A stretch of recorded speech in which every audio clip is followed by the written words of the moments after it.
नमस्कार, जन टीवी देख रहे हैं आप। मैं श्वेता शर्मा आपके साथ। खबरों की शुरुआत से पहले एक नजर डालेंगे अभी की हेडलाइंस पर।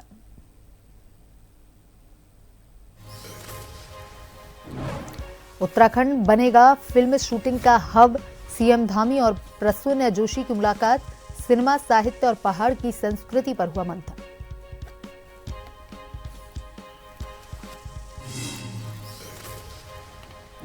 मदरसे के नाम पर ली गई जमीन की बिक्री का मामला। सरकार ने दिए जांच के आदेश। कहा, अनियमितता और भ्रष्टाचार बर्दाश्त तो नहीं।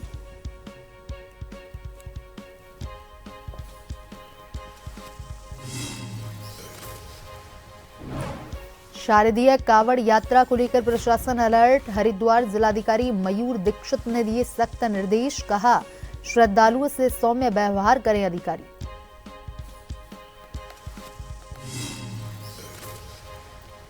नशामुक्त पहाड़ के लिए चलाए जा रहे अभियान। रानीखेत पुलिस ने 3 गांजा तस्करों को किया गिरफ्तार। 66 किलो से अधिक मादक पदार्थ बरामद।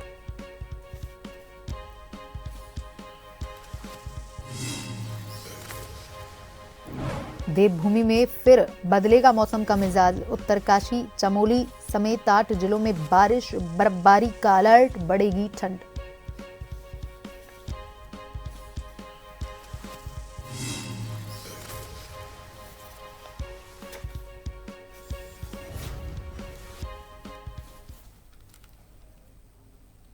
और अब खबरें विस्तार से।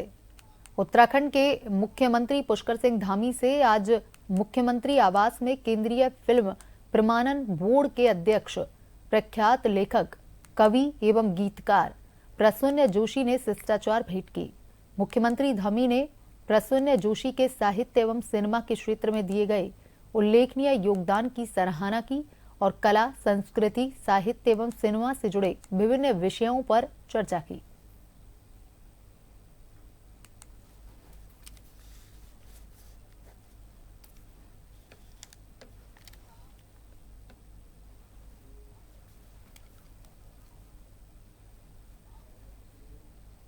उत्तराखंड में मदरसे के नाम पर ली गई जमीन को आम लोगों को बेचे जाने का मामला सामने आने के बाद राज्य सरकार ने इसे गंभीरता से लिया है।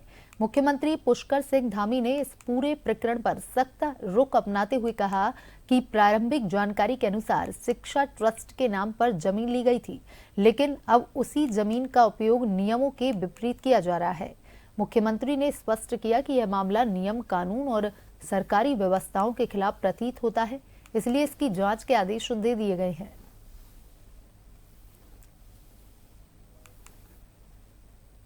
देखिए, ये प्रकरण बहुत गंभीर है और इसकी जांच के आदेश कर दिए हैं। और ये सारी जमीन जो है, जिस प्रकार से बिना नियमों के, बिना जो हमारी व्यवस्था है उस व्यवस्था के आधार पर नहीं है, इसलिए जो सरकारी हमारी नीति है या जो हमारा पहले से स्पष्ट मानना है कि जो भी नियम कानून को तोड़ता है उसके खिलाफ कार्रवाई होती है। इस जमीन पर भी पूरी कार्रवाई होगी और ये सरकार में निहित करनी होगी तो ये सरकार में निहित करेगी। वहीं हरिद्वार के राधा कृष्ण मंदिर में यूपीसीएल द्वारा स्मार्ट मीटर को लेकर लगाए गए जागरूकता शिविर में कांग्रेस कार्यकर्ताओं ने जमकर नारेबाजी की। कांग्रेस कार्यकर्ताओं ने सरकारी अधिकारियों पर प्राइवेट कंपनी का प्रचार करने का आरोप लगाते हुए आम जनता से स्मार्ट मीटर न लगवाने की अपील भी की। वरिष्ठ कांग्रेस नेता मनोज सैनी ने कहा कि सरकार जन विरोधी फैसले ले रही है।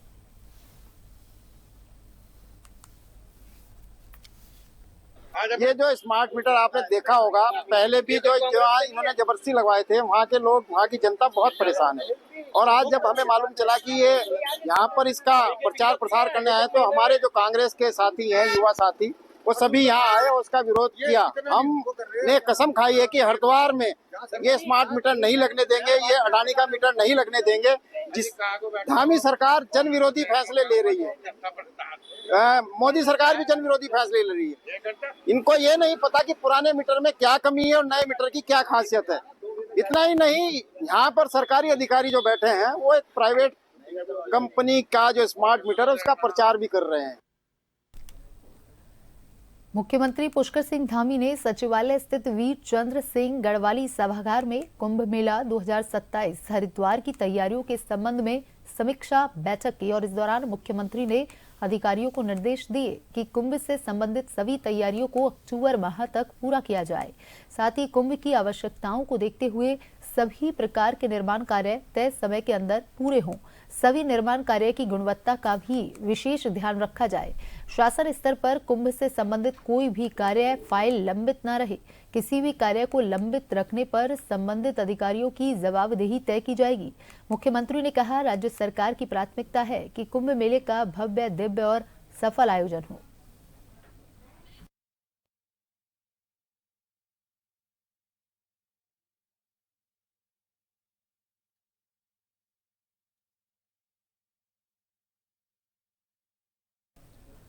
और इसी बीच सीधी तस्वीरें आपको यूपी विधानसभा से दिखाएंगे, जहां पर सीएम योगी आदित्यनाथ बोल रहे हैं।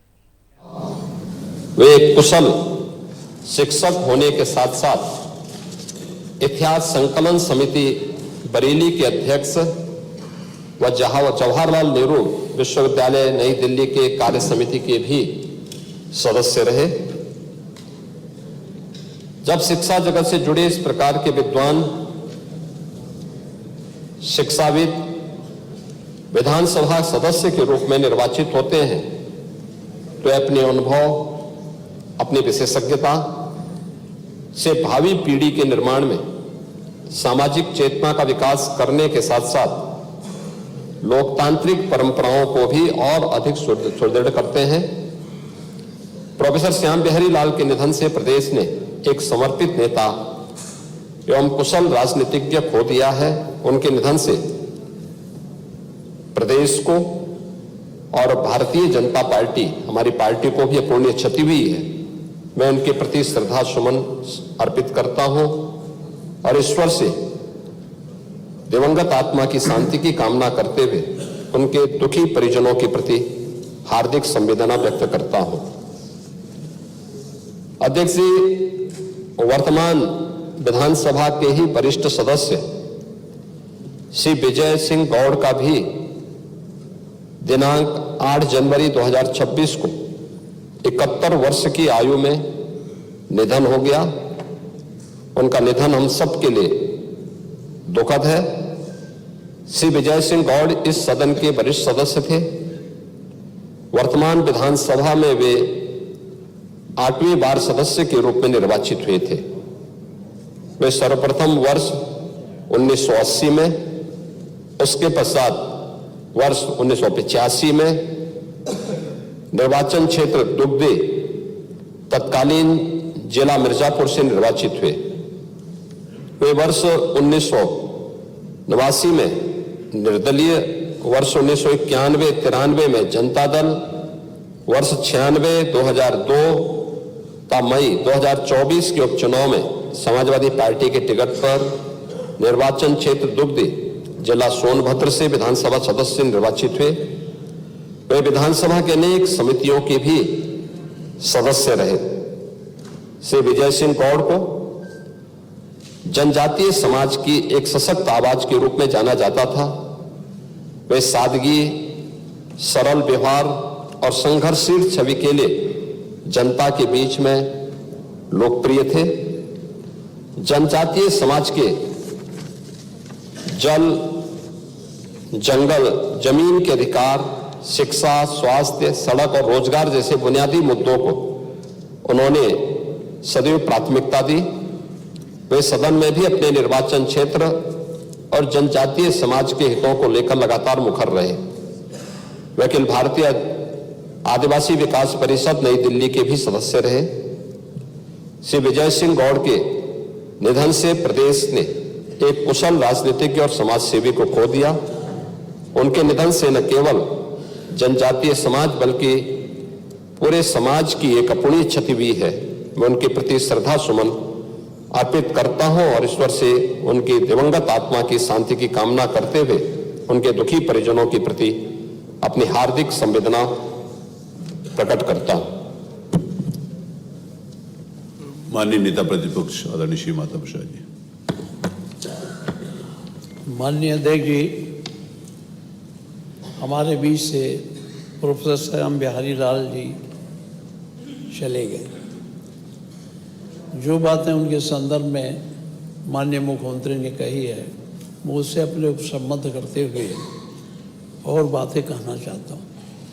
मानव जिस समय मनुष्य पृथ्वी पर आता है उसी समय निश्चित हो जाता है कि जाना है।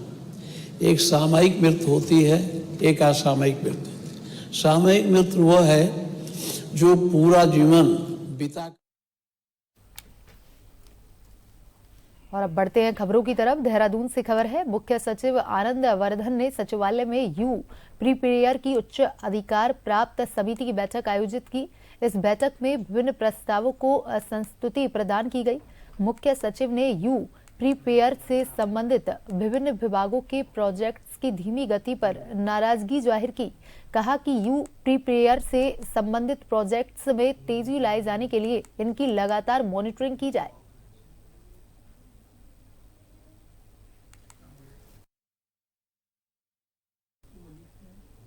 मुख्य सचिव आनंद वर्धन की अध्यक्षता में सोमवार को सचिवालय में सचिव समिति की बैठक संपन्न हुई। इस अवसर पर मुख्य सचिव ने सचिवगणों के साथ विभिन्न विषयों पर चर्चा कर दिशा निर्देश दिए। मुख्य सचिव ने निर्देश दिए कि अगले वित्तीय वर्ष में कराए जाने वाले नए कार्यों के लिए 15 फरवरी तक स्वीकृतियां ले ली जाएं। उन्होंने कहा कि प्रत्येक विभाग अपने सभी कार्यों को लेकर वार्षिक कैलेंडर तैयार कर उसके अनुसार अपनी सभी गतिविधियों को संचालन सुनिश्चित किया जाए।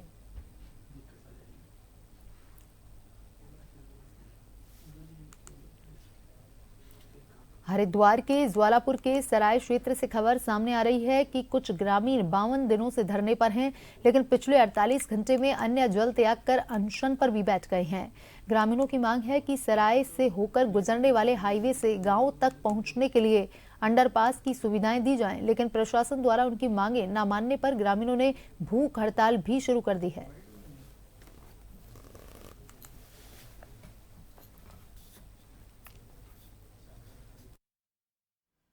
संज्ञान में ये मामला आया है कि सराय में अंडरपास की मांग है। पहले भी वो लोग आए थे, उनका प्रतिनिधिमंडल जनसुनवाई में भी आया था। उनको सारी वस्तुस्थिति से अवगत करा दिया गया है। लगातार हमारी टीम उनसे वार्ता कर रही है। आज भी हमारी टीम वहाँ जाएगी प्रशासन की और एनएच की, और उनको अवगत कराएगी। अन्न भी और जल भी दोनों त्याग रखा। क्या मांगे आपकी? और मांग हमारी अंडरपास को लेकर के है कि जो शासन के लोग और प्रशासन के लोग हमारी समस्या सुनने के लिए तैयार नहीं है। हम तो इनसे हाथ जोड़ के विनती रिक्वेस्ट कर रहे कि साहब हमें तो इतना सा रास्ता दे दो कि हमारी कनेक्टिविटी जुड़ी रहे। बस इतनी डिमांड है हमारी, इससे ज़्यादा हमारी कोई मांग नहीं है। हम तो ये कह रहे हैं कि हमारे बच्चे भी हैं, हमारी लेडीज़ भी हैं, वो कैसे स्कूल जाएंगे बच्चे। रात में बच्चों की, ये बूढ़ों की, ये बुज़ुर्गों की, या लेडीज़ की क्रिटिकल कंडीशन अगर नाइट में होती है और उसके साथ कोई हादसा होता है तो उसका जिम्मेदार कौन होगा? शासन के लोग या प्रशासन के लोग या ये एनएच के लोग होंगे। उपजिला अस्पताल लोहाघाट में जल्द ही नए ऑपरेशन थिएटर कक्ष का 42 लाख की लागत से निर्माण होगा। इसके लिए शासन से स्वीकृति मिलने के बाद निर्माण की प्रक्रिया शुरू हो गई है। लंबे समय से अस्पताल प्रबंधन और जनप्रतिनिधियों की ओर से बड़े और आधुनिक ओटी रूम के निर्माण की मांग उठाई जा रही थी। कुछ समय पूर्व अस्पताल में निरीक्षण के लिए आए डीएम मनीष कुमार से अस्पताल के चिकित्सा अधीक्षक डॉक्टर विराज राठी ने पुराने ओटी कक्ष में काम करने में हो रही दिक्कतों की जानकारी देकर बड़ा ओटी कक्ष बनाने की मांग की है।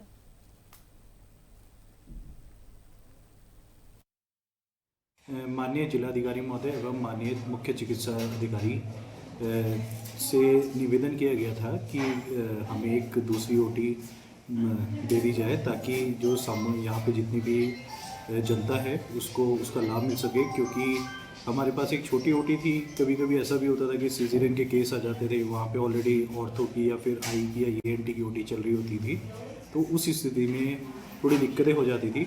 लेकिन अब सर लोगों के प्रयास से मैं विशेष धन्यवाद देना चाहूँगा जिलाधिकारी महोदय और एवं मुख्य चिकित्सा अधिकारी महोदय का। उन्होंने हमारी बात सुनी और जल्दी से जल्दी इसको पूरा किया जाएगा ताकि सामूहिक जितनी भी जनता है सभी को इसका लाभ मिल सके। शारदीय कावड़ यात्रा को सुव्यवस्थित, सुरक्षित एवं शांतिपूर्ण ढंग से संपन्न कराने के उद्देश्य से हरिद्वार जिलाधिकारी मयूर दीक्षित की अध्यक्षता में एक समीक्षा बैठक आयोजित की गई। इस बैठक में जिलाधिकारी ने अधिकारियों को निर्देश दिए हैं कि श्रद्धालुओं की भारी भीड़ उमड़ती है। ऐसे में यातायात व्यवस्था, सुरक्षा, स्वच्छता, स्वास्थ्य सेवाएं, पेयजल, विद्युत आपूर्ति एवं आपदा प्रबंधन की समुचित तैयारियों को लेकर उन्होंने अधिकारियों को निर्देशित किया है। देख रहे हैं कि जो शरतकालीन जो कांवड़ यात्रा है वो प्रारंभ हो चुकी है और कांवड़ यात्री अब आने भी लग गए हैं हरिद्वार जनपद में। उसी को लेकर जो मेन हमारा निजामाबाद का हाईवे है वहाँ पर बिजली, पानी, शौचालय आदि की व्यवस्था सुचारू रहे। इसी क्रम में पुलिस विभाग और सभी अधिकारियों के साथ बैठक की गई है।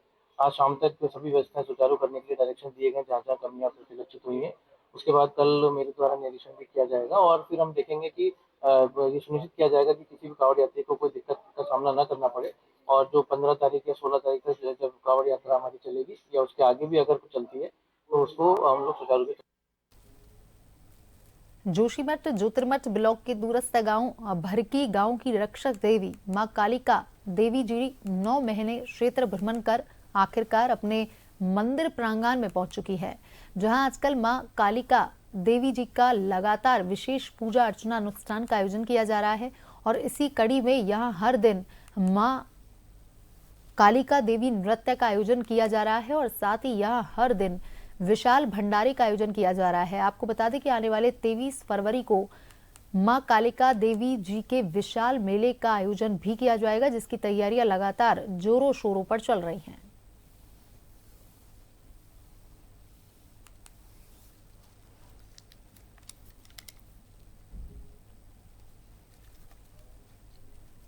उत्तराखंड उच्च न्यायालय ने हल्द्वानी में देखड़ी नाले पर हुए अतिक्रमण मामले में स्वतः संज्ञान लेते हुए जनहित याचिका पर सुनवाई की।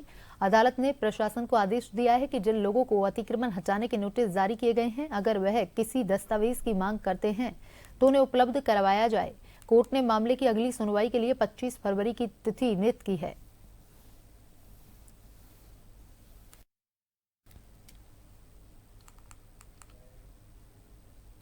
सत्र न्यायाधीश रमेश सिंह प्रथम अपर जिला न्यायाधीश रुड़की की ओर से आरोपी हैदर को मृत्युदंड और रिहान को आजीवन सजा दिए जाने के मामले में हाईकोर्ट में सुनवाई हुई है। सुनवाई निचली अदालत की ओर से उच्च न्यायालय यानी कि हाईकोर्ट को भेजे गए अपने आदेश की पुष्टि करने के मामले पर हुई। मामले में न्यायमूर्ति रविंद्र मेठाणी और न्यायमूर्ति सिद्धार्थ शाह की खंडपीठ ने सरकार का पक्ष सुनने के बाद दोनों आरोपियों को कोई राहत नहीं दी। साथ ही कोर्ट ने मामले को अंतिम सुनवाई के लिए रख लिया है।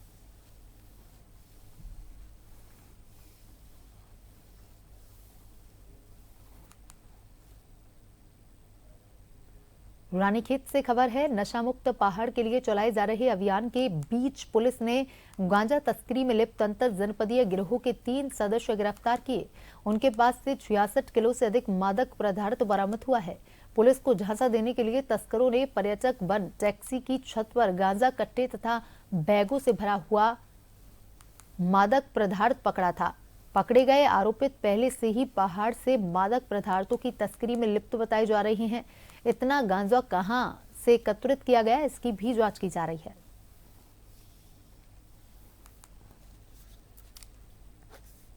मुख्यमंत्री जी के निर्देश में नशा मुक्त उत्तराखंड की दिशा में हमारा प्रयास लगातार जारी है। इसी क्रम में एसओजी और रानीखेत पुलिस के द्वारा 3 अभियुक्तों को गिरफ्तार किया गया है। ये तीनों सरायखेत क्षेत्र से गांजा भर के लेके आ रहे थे तथा ठाकुरद्वारा की तरफ लेके जा रहे थे। इनके कब्जे से ट्रॉली बैग में, जो कि टूरिस्ट ट्रॉली बैग थी, उसमें लगभग 66 केजी से अधिक के गांजा मिला, जिसकी कीमत 16.5 लाख रुपए के से भी अधिक थी। पूछताछ में इनके द्वारा यही बताया गया कि सरायखेत क्षेत्र से लाके ये ऊंचे दामों में ठाकुरद्वारा उत्तर प्रदेश में कहीं बेचने का इनका इरादा था। पुलिस इनके पुराने रिकॉर्ड्स को भी खंगाल रही है। साथ साथ में इनके जो वेयर अबाउट से साथ में कहां से ला रहे थे, इसके विषय में और अभी गहनता से पूछताछ कर रही है तथा जो इसमें और भी शामिल होगी उनके खिलाफ भी हमारे द्वारा आगे कार्रवाई की जाएगी।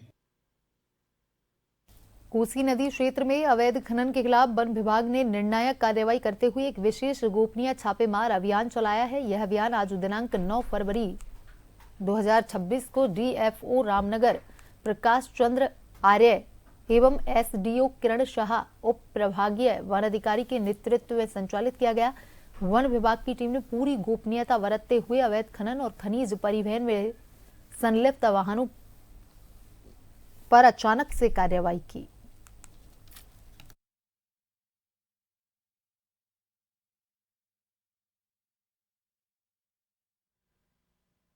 देखिए, कोसी नदी में अलग अलग जगह से शिकायतें आ रही थी। तो इसको देखते हुए आज एक विशेष टीम बना करके हमने स्वयं अपने साथ में एसडीओ को और रेंजर को और उसके साथ में अपनी पूरी टीम लेकर के अपनी तरीके से छापामारी की, क्योंकि इनकी फील्डिंग इस तरह से लगाए रहते हैं लोग। तो हमारी सरकारी गाड़ियां जो भी जाते हैं तो वो पहले से ही पता चल जाता है, तो और वहां से वो भाग जाते हैं। तो इसलिए आज हमने एक प्राइवेट गाड़ी करके उसके बाद में हम लोग इस तरह से एक योजनाबद्ध तरीके से हम लोग गए और वहां जाकर के वो जो कार्रवाई हुई है उसमें अवैध रूप से खनन करते हुए जो है 10 गाड़ियां टोटल पकड़ी गई हैं। उसमें से एक जो है वो टेकला भी है, जिसको कि मॉडिफाइड ट्रैक्टर जो उसको बोलते हैं। बाकी 10 टायर 2 गाड़ियां हैं, उसका डंपर है, ट्रैक्टर भी है। लोहाघाट पिथौरागढ़ राष्ट्रीय राजमार्ग में सोमवार दोपहर को धारचूला से सितारगंज की ओर जा रही स्कॉर्पियो और चनकपुर से पिथौरागढ़ की ओर जा रही SUV 700 के बीच आमने सामने जोरदार टक्कर हुई, जिसमें 7 लोग घायल हुए हैं, जिनमें से 2 की हालत गंभीर है।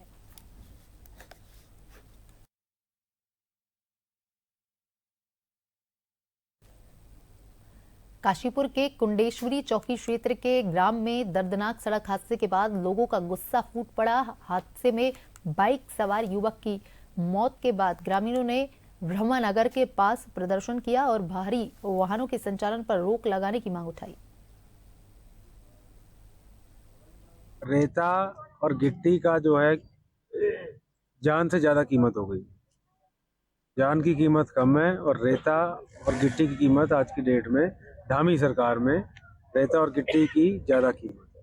पिछले 3 दिनों में शिवनगर, कुंडेशरा और ब्रह्मनगर, पिछले 3 दिनों में 5 लोगों की मृत्यु हो गई है। ओवरलोड वाहन चल रहे हैं। 12 फुट की रोड है जिसमें ये ओवरलोड वाहन चल रहे हैं, दबा के चल रहे हैं, कोई रोक टोक नहीं है।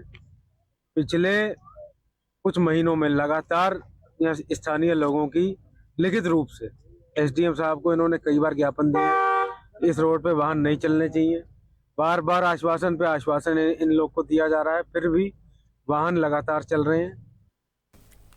उधम सिंह नगर जिले के काशीपुर में डंपर की टक्कर से एक बाइक सवार की मौत के बाद तनाव फैल गया। कुंडेश्वरी चौकी क्षेत्र के ढकिया नंबर 1 में हुए इस हादसे में आक्रोशित ग्रामीणों ने डंपर में आग लगा दी। देर शाम पोस्टमार्टम के बाद मृतक का शव गांव पहुंचने पर लोगों ने रास्ते में रोककर के जोरदार प्रदर्शन किया।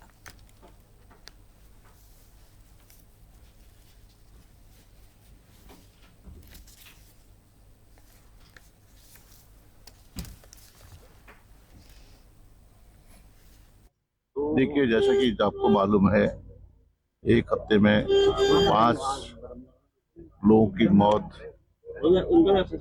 डंपर से हो चुकी है। तरतीब तरीके से यहाँ पर डंपर जो खनन सामग्री लेके जाते हैं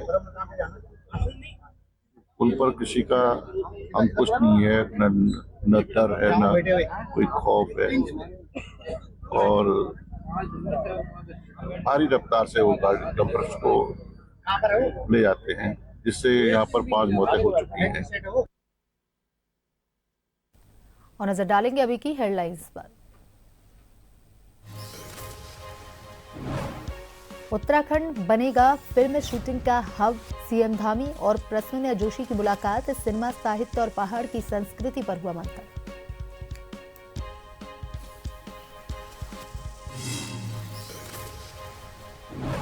मदरसे के नाम पर ली गई जमीन की बिक्री का मामला, सरकार ने दिए जांच के आदेश। कहा अनियमितता और भ्रष्टाचार बर्दाश्त नहीं।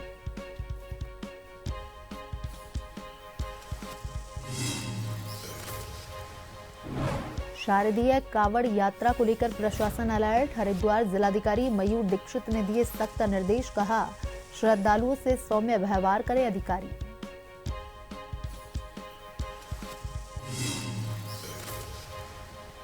नशा मुक्त पहाड़ के लिए चलाए जा रहे अभियान, रानीखेत पुलिस ने 3 गांजा तस्करों को किया गिरफ्तार। 66 किलो से अधिक मादक पदार्थ बरामद।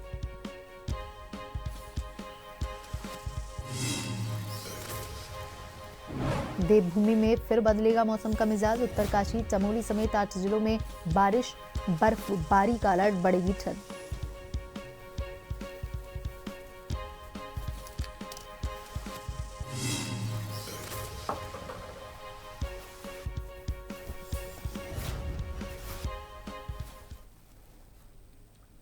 बुलेटिन में अभी तक के लिए इतना ही। बने रहिए जन टीवी के साथ। नमस्कार।